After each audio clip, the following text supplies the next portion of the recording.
how to make A3 size in Canva. So without any further ado, let's just dive right in. You can see we have Canva page open in front of us and I want to resize it to A3. So for that, you need to head over to this file icon on the top left side of your screen over here.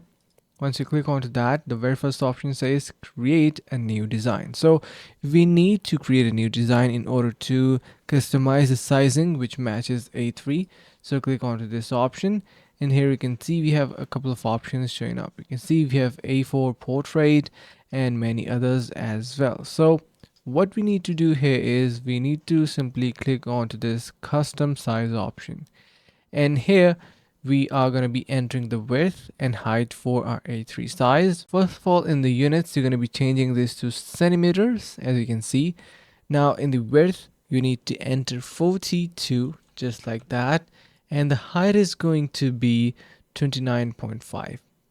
And once I enter 29.5 over here, you can see we have our A3 size ready. Click on create a new design option and just wait for a couple of seconds and you will be seeing that our A3 page is ready.